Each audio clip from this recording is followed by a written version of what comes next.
नमस्ते। आज हम एक ऐसे ग्रंथ की दुनिया में उतारने वाले हैं जो सिर्फ कहानियों का संग्रह नहीं है, ये उससे कहीं बढ़कर है। हम बात कर रहे हैं शिव पुराण की, एक ऐसी दिव्य गाथा जो हमें सृष्टि की शुरुआत से लेकर मोक्ष के रास्ते तक ले जाती है। समझिए, ये ब्रह्मांड के रहस्यों की एक कुंजी है। तो चलिए इस सफर की शुरुआत करते हैं एक बहुत ही गहरे सवाल से। कभी सोचा है कि जब समय भी नहीं था, उससे भी पहले क्या था? जब कुछ भी नहीं था, तब आखिर था क्या?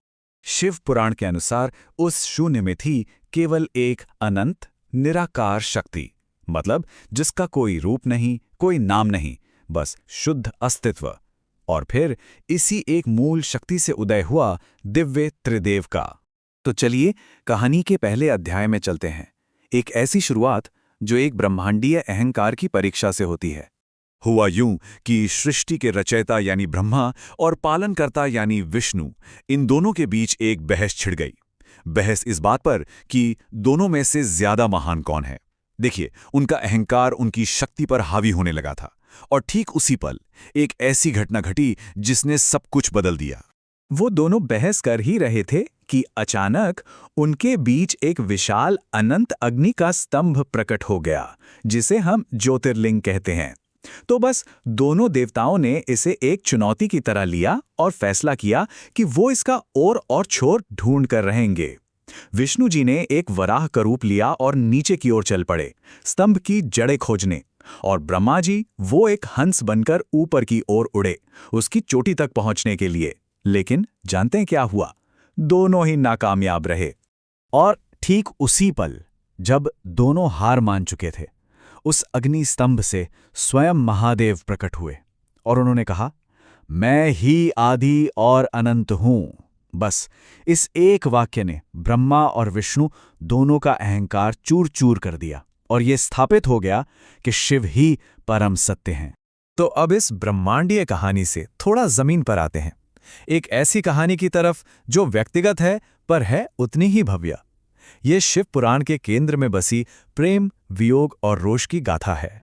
ये कहानी है प्रेम की, समर्पण की और पुनर्जन्म की। राजा दक्ष की बेटी थी सती, जिन्होंने अपने पिता की मर्जी के खिलाफ जाकर भगवान शिव से विवाह किया। पर कहानी में मोड़ तब आता है जब राजा दक्ष एक यज्ञ में शिव का अपमान कर देते हैं। ये अपमान सती से सहा नहीं जाता और वो उसी यज्ञ की आग में खुद को समर्पित कर देती हैं। सती की मृत्यु से शिव का क्रोध वो प्रलयंकारी तांडव में बदल जाता है। लेकिन प्रेम कभी मरता नहीं। सती ही पार्वती के रूप में दोबारा जन्म लेती हैं और फिर सालों की कठोर तपस्या के बाद वो एक बार फिर शिव का दिल जीत लेती हैं। ये पूरा चक्र विश्वास, दुख और फिर से मिलने का एक अद्भुत सफर है। शिव और पार्वती के इसी दिव्य मिलन से एक दिव्य परिवार पूरा हुआ। तो अब बात करते हैं उनके दो शक्तिशाली पुत्रों की। उस समय तारकासुर नाम का एक राक्षस था जिसने देवताओं का जीना मुश्किल कर रखा था और उसे एक ऐसा वरदान मिला हुआ था कि उसे सिर्फ और सिर्फ शिव का पुत्र ही मार सकता था।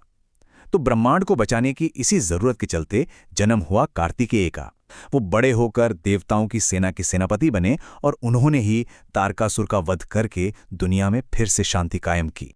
और फिर आती है गणेश के जन्म की बहुत ही मशहूर कथा। कहानी कुछ यूं है कि मां पार्वती ने अपने शरीर के उपटन से एक बालक को बनाया अपनी रक्षा के लिए। जब शिव वापस आए तो गणेश ने उन्हें अंदर जाने से रोक दिया।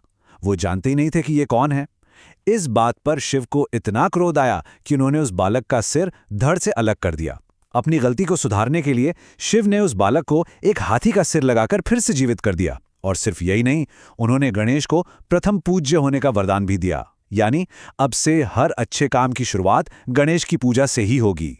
तो परिवार की कहानी से निकलकर अब फिर से उस बड़ी तस्वीर को देखते हैं कि कैसे शिव बार बार ब्रह्मांड के रक्षक बनकर सामने आए और उनके कितने ही अलग अलग रूप हैं। शिव के बहुत से रूप हैं। वो नटराज हैं, वो ब्रह्मांडीय नर्तक जिनका नृत्य ही सृष्टि बनाता है और मिटाता है। वो भैरव हैं, उनका सबसे विनाशकारी रूप।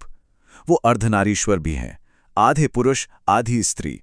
ये रूप दिखाता है कि शिव और शक्ति एक ही हैं, अलग नहीं। और धरती पर जो उनके 12 ज्योतिर्लिंग हैं, वो उनकी इसी दिव्य ऊर्जा के केंद्र माने जाते हैं। अब आते हैं उस कहानी पर जब पूरा ब्रह्मांड ही खत्म होने के कगार पर आ गया था। बात है समुद्र मंथन की। देवता और असुर दोनों मिलकर अमरता का अमृत पाने के लिए सागर को मथ रहे थे।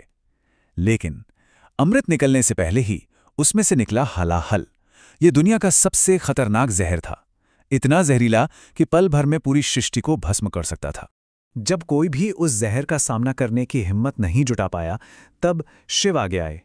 उन्होंने उस पूरे हलाहल विष को पी लिया, लेकिन उसे निगला नहीं, अपने गले में ही रोक लिया। उस जहर की वजह से उनका कंठ, उनका गला नीला पड़ गया, और ब्रह्मांड को बचाने वाले इसी महान त्याग की वजह से उनका एक नाम नीलकंठ भी पड़ा, यानी नीले कंठ वाले। तो ये तो थीं कहानियां, अद्भुत दिव्य कहानियां। लेकिन इन सब के परे शिव पुराण का सबसे गहरा संदेश क्या है? चलिए अब इस यात्रा के सबसे महत्वपूर्ण पड़ाव पर चलते हैं, इसकी दार्शनिक शिक्षाओं की ओर। देखिए, सबसे पहले तो ये समझना होगा कि शिव सिर्फ इन कहानियों के एक किरदार नहीं हैं, वो परम गुरु हैं, आदि योगी, यानी सबसे पहले योगी जिन्होंने योग और ध्यान का ज्ञान पूरी दुनिया को दिया। और उनकी सबसे पहली शिक्षा वो वही है जहां से हमने ये कहानी शुरू की थी, ब्रह्मा और विष्णु के विवाद से। शिक्षा ये है, अहंकार का त्याग करो, क्योंकि जब तक मैं का भाव है, अहंकार है, तब तक परम सत्य को जाना ही नहीं जा सकता। दूसरी अहम शिक्षा है अपने जीवन को एक मकसद के साथ जीना। इसका रास्ता है सत्य यानी सच्चाई, और धर्म यानी अपने कर्तव्य के मार्ग पर चलना। शिव पुराण कहता है कि यही एक सार्थक जीवन का आधार है। तो सवाल उठता है कि इन सब शिक्षाओं का इस पूरे रास्ते का अंतिम लक्ष्य क्या है? लक्ष्य है मोक्ष। मोक्ष का मतलब है जन्म और मृत्यु के इस कभी ना खत्म होने वाले चक्र से आजाद हो जाना, और आजाद होकर उसी परम चेतना में मिल जाना जहां से हर चीज की शुरुआत हुई थी। तो शिव पुराण हमें सृष्टि से लेकर संहार और फिर पुनर्जन्म के एक विशाल ब्रह्मांडीय चक्र की कहानी दिखाता है। और आखिर में ये हमें एक बहुत गहरे सवाल के साथ छोड़ जाता है सोचने के लिए। सवाल ये है कि अगर ये पूरा ब्रह्मांड वाकई बनने और मिटने का एक अंतहीन खेल है, तो इस महान नाटक में हमारी अपनी भूमिका क्या है?